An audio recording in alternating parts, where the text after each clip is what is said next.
terjadi kekerasan karyawan dan eksploitasi karyawan di Brandovile Studios.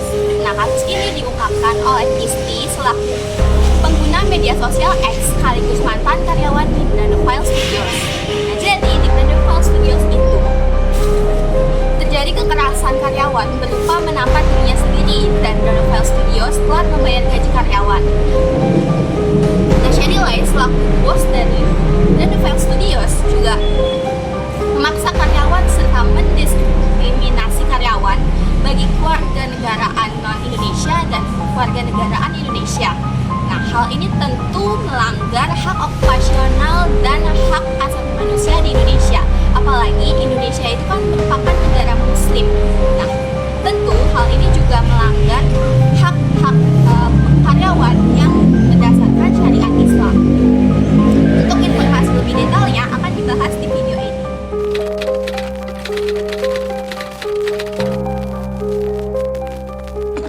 Occupational right atau hak okupasional merupakan hak individu untuk memiliki pekerjaan yang layak, aman, adil, dan mendukung kesejahteraan fisik maupun mental serta emosional kita.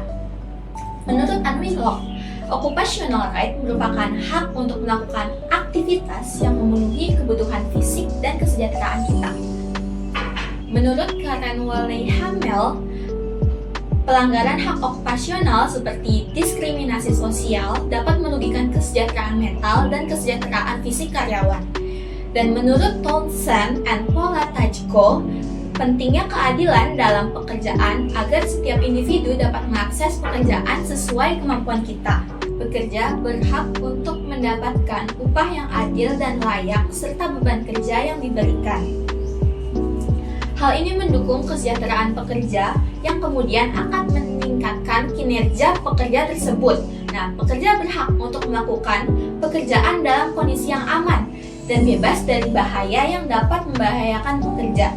Pekerja pun berhak untuk mendapatkan perlakuan tanpa diskriminasi berdasarkan ras, agama, gender, dan lainnya. Pekerja berhak mendapatkan jaminan sosial seperti jaminan kesehatan maupun jaminan kecelakaan kerja. Di Indonesia, Undang-Undang Nomor 13 Tahun 2003 mengatur hak pekerja seperti upah layak, lingkungan kerja yang aman, bebas diskriminasi, cuti, jaminan sosial, dan pengembangan diri. Jadi, occupational right itu menekankan penghormatan terhadap nilai kemanusiaan, keadilan sosial, dan kesejahteraan pekerja.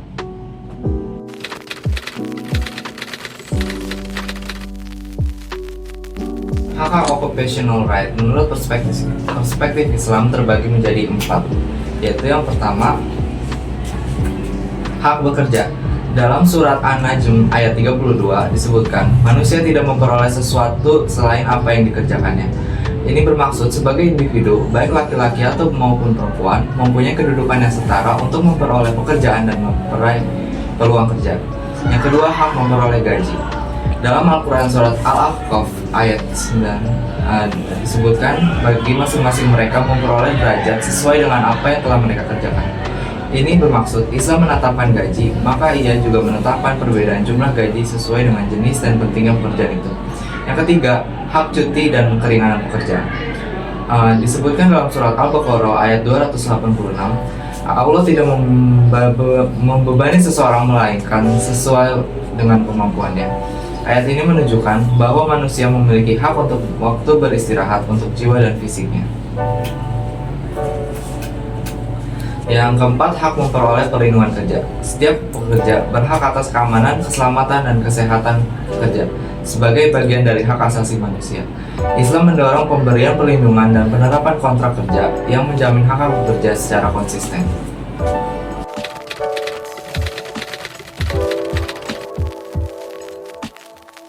Upah dalam perspektif Rasulullah. Dalam Islam, buruh dipandang sangat manusiawi.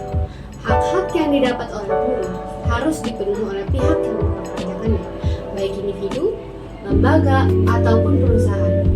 Ada beberapa hadis yang menyebutkan tentang upah dalam perspektif Rasulullah. Di antaranya terdapat 3 hadis. Yang pertama menyebutkan bahwasanya sebagai pemberi upah itu memberikan upah kepada pekerja jangan sampai telat. Nah, hadis tersebut mengatakan dari Abdullah bin Umar, Rasulullah SAW bersabda, berikanlah upah kepada pekerja sebelum keringat mengering. Hadis riwayat Ibnu Majah. Dari situ mengatakan bahwasanya kita sebagai pemberi pekerja tidak boleh telat memberikan upah kepada pekerja.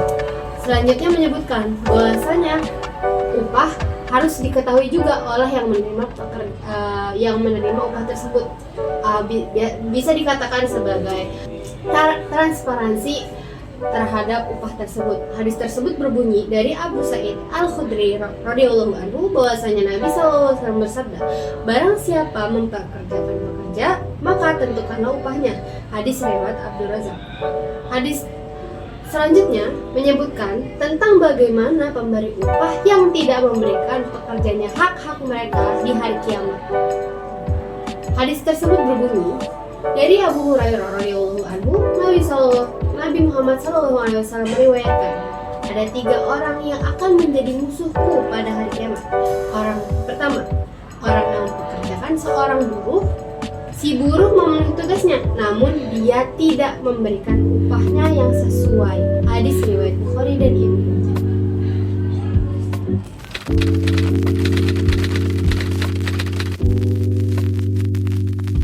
Dalam Islam, setiap orang yang bekerja itu memiliki hak dan kewajiban.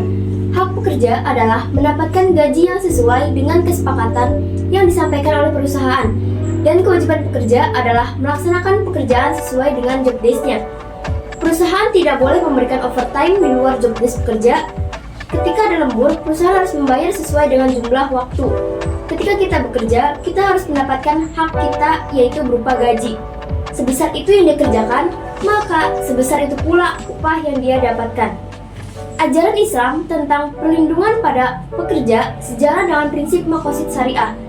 Dalam prinsip maqasid syariah, terdapat menjaga jiwa, menjaga akal, menjaga agama, menjaga keturunan, dan menjaga harta. Yang pertama, implementasi dari menjaga jiwa, yaitu secara psikologis, pekerja tidak mendapatkan diskriminasi, tetap menjaga kesehatan mental dalam posisi aman dan tidak ada gangguan. Yang kedua, implementasi dalam menjaga akal, yaitu pekerja berhak mengerjakan pekerjaan sesuai dengan kapasitas dan kemampuannya sesuai dengan job desk-nya. Yang ketiga, implementasi dari menjaga agama, yaitu pekerja berhak untuk melaksanakan ibadah sesuai dengan agamanya. Keempat, implementasi dari menjaga keturunan, yaitu pekerja perempuan boleh menikah, kemudian memiliki anak dan mendapatkan hak cuti. Dan yang kelima, implementasi dari menjaga harta, yaitu pekerja mendapatkan haknya berupa harta ataupun gaji yang wajib diberikan. Dan misal saat kita bekerja, tiba-tiba gaji kita dipotong tanpa alasan yang jelas, perusahaan tidak boleh melakukan hal seperti itu. Dan sebaiknya alasan pemotongan disampaikan pada pekerja. Di Indonesia, belum sepenuhnya menerapkan prinsip-prinsip yang terdapat dalam maqasid syariah, karena masih ada hak-hak pekerja yang dilanggar. Namun, karena Indonesia bukan negara Islam, jadi prinsip tersebut tidak dapat diterapkan sepenuhnya. Setidaknya, Indonesia mempunyai MUI, artinya hal-hal yang berkaitan dengan pekerja bisa dimonitor meskipun tidak memiliki otoritas sepenuhnya, karena otoritas sepenuhnya dimiliki oleh perusahaan. Jadi, implikasi terhadap syariat Islam hanya sebagian prinsip-prinsip yang sudah terlaksana.